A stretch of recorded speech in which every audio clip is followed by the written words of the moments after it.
We are at war with China. It sounds unthinkable, but according to many experts, the countdown may be on. China's President Xi Jinping is shaping up to the West like never before. And just last week, a major new military alliance was announced between the US, Australia and the UK to counter Chinese aggression in the Pacific. The first major initiative of AUKUS will be to deliver a nuclear-powered submarine fleet for Australia. America and its allies are preparing for a battle we didn't think was possible. The idea that China would never attack, even never invade, well, I wouldn't count on that. As the CCP, as an illegitimate government, has a 100-year plan, a secret strategy to replace America as the global superpower. Since 1949, when communism flourished, until 2049 in this present time. The nature of this threat is communism ideology, and we, the Western civilization, well, we are the target. The war is ideologically, geographically, diplomatically, economically, militarily, and in every single theater.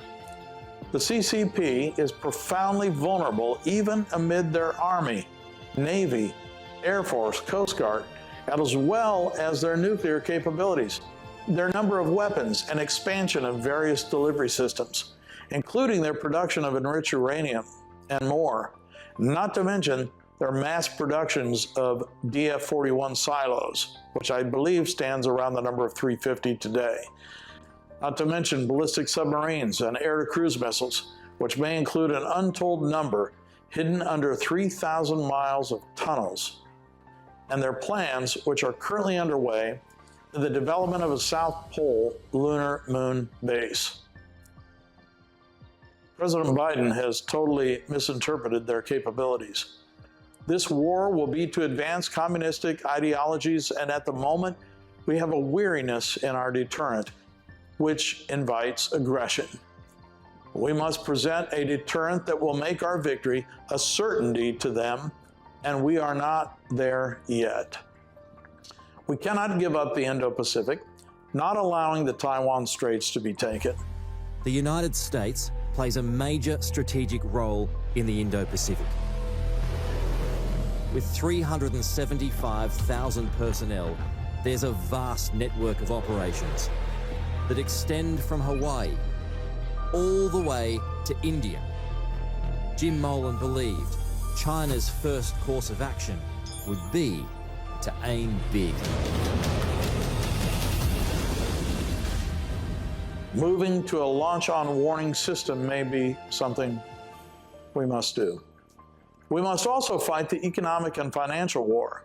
You see, COVID set the stage, and now as 80% of all Chinese wealth holdings are in real estate, we must accuse BlackRock, State Street, and Vanguard of their fiduciary irresponsibility and cause these brands to suffer, as through their Wall Street greed and fiduciary malfeasance, we are now at a tipping point with China, as their stocks are down anywhere from 35 to 50% in value, which provides us with a providential watershed moment as they are exposed.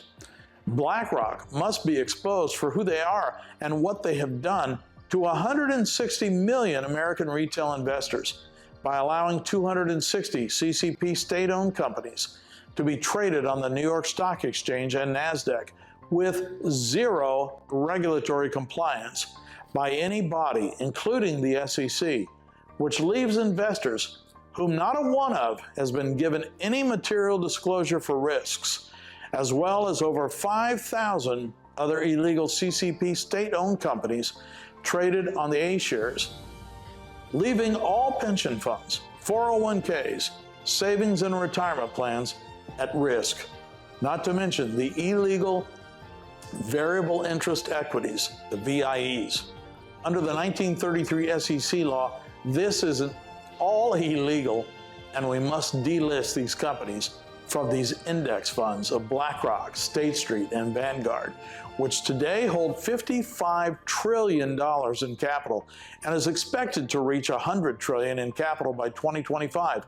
These corporations have now partnered with governments and are setting the stage for an economic collapse, which will usher in a Federal Reserve-controlled central bank digital currency system, which in essence is the Chinese credit scoring system, an unconstitutional and unlawful ESG digital system whereby you will not be able to buy or sell without a mark or identification within this digital prison.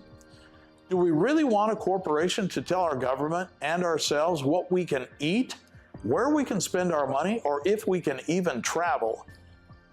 This fits the biblical description of an Antichrist beast system, which we see in the Holy Scriptures. Last month, 41% of all American small businesses could not afford to pay their rent, and the average office occupancy rate in cities across America fell to its lowest ever rate of 32%. All the while, a new UBI, Universal Basic Income, is being introduced only to slave the people to a welfare state. We must first privatize our national security. Secondly, we must hold China accountable for their human rights abuses. And third, we must have an investor protection and not allow this false presumption of denial. It is our hope that in working with a committee of the Congress in instituting the China Accountability Act, with at least these 5 points.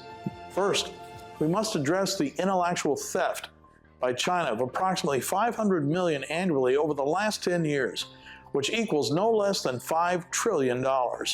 Secondly, we must address both the food security and land rights, as China currently owns 30 million acres of America's farmland and continues to grow food while exporting it back to China from our breadbasket as we foot the bill, all the while causing harm to our farmers, who are already being held to comply with an illegal and unconstitutional environmental social governance regulatory compliance.